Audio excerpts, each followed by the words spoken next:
What's goody, ladies and gentlemen? It's your boy MMA Kute back again with another banger video covering UFC Fight Night Kansas City, Garry versus Prates. Originally, the main event for this fight night was supposed to be Jamal Hill versus Khalil Roundtree, which, although I was excited for, isn't as good as this. Their fight will most likely be rescheduled as a co-main event or a featured bout on a numbered card later this year, but there's no need to worry about that though, because now we have Ian Machado Garry, a top contender in the welterweight division and potential future champion in the UFC, versus another fighter from the team that's currently taking the MMA world by force, Dartmaster Carlos the Nightmare Prates. If we rewind the clock about a year ago, Ian Garry was constantly clowned on for his activities with his wife. Any posts from MMA fan pages or the UFC that included him were flooded to the brim with comments about his wife's book and the fact that his nutritionist is her ex-husband, plus a bunch of other random stuff that I just can't be stopped mentioning. Fans' opinions had shifted after he had stepped in on short notice to face the most feared and dodged man in the division, Shavkat Rakhmonov. I believe after this, he'll be getting and deserves much more respect for once again stepping in on short notice to face Carlos Prates. Last year, Prates was wreaking havoc in the welterweight division, managing to go 4 out of 4 in finishing his opponents, knocking out the likes of Trevin Giles, Charles Radke, The Leech, Li Jingliang, and ending off the year by taking out no one's favorite gatekeeper, Neil Magny. I was watching this YouTube video the other week from a creator called Beowulf MMA, titled Tofu versus Tobacco, which actually made me laugh at the time because that's one of the funniest ways you can describe this matchup.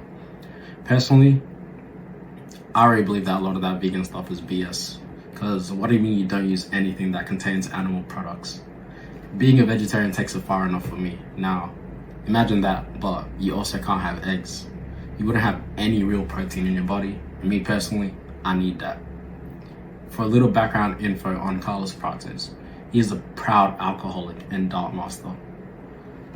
He's openly discussed with UFC journalists and has posted on his social media videos of him chugging beers at parties in Brazil and goes through packets of ciggies on the daily.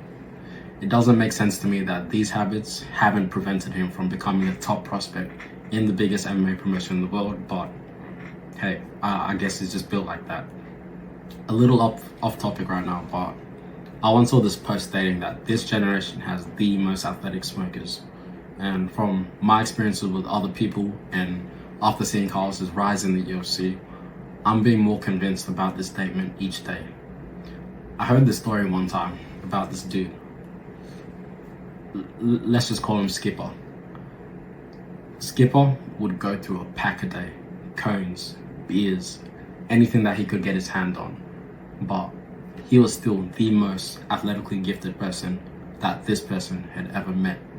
Skipper was a world-class footballer playing in one of the top leagues in Australia, and unless you really knew him for real, it was almost impossible to tell that he'd do all these things, because when it was time to perform, he did, and he always did it when it mattered.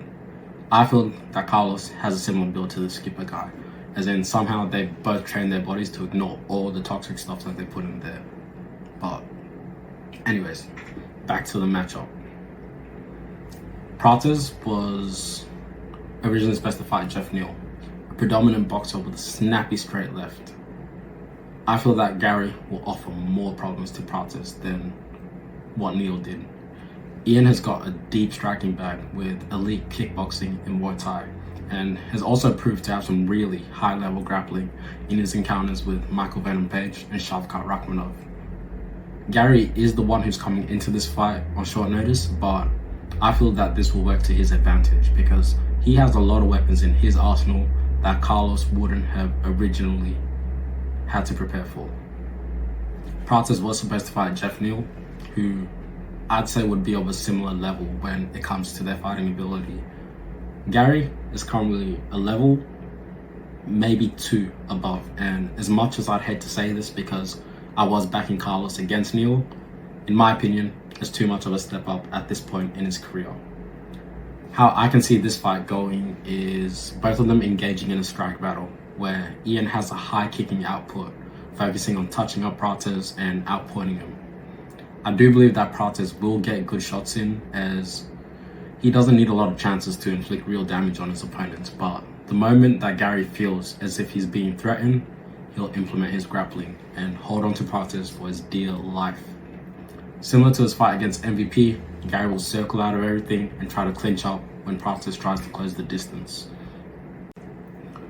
Last week in UFC 314, we saw one of Prates' teammates, John Silva, absolutely abuse Bryce Mitchell. Going into that fight, I was backing Silva to get the win, but definitely did not expect him or see him winning in that fashion. Thug Nasty is known in the MMA world as a grappling prodigy, so I was surprised watching John Silva impressively stuff every single takedown. The instant that Bryce would grab for a single leg, John would threaten him with a ninja choke and then rain elbows to his body. I'd seen him attempt this many times in his previous fights against Drew Dober, but didn't think that he could successfully catch a grappler of Bryce's caliber with it. After John had stuffed Bryce's first attempt at a takedown, Bryce looked like a deer in headlights, and if Carlos has a similar defensive grappling ability as John up his sleeve, then we are in for one of the fights of the year. In my opinion, it changes the odds of the fight drastically, and that's because of the power that this man possesses in his hands. The Fighting Nerds currently hold a joint record of 19-0 in the UFC. I anticipate if one of them is to lose first, then that it would be Prates. Not because I doubt his ability, but because the top end of the welterweight division is full of grapplers who, on paper, are stylistic nightmares for him. My heart is leaning towards Prates to get the knockout victory here, as that's the best case scenario for my MMA fantasies, but my prediction and final prediction is Ian Garry by unanimous decision. Thank you for sticking to the end of the video. Like, share, subscribe, do whatever you want to support your boy, and I'll see you next time.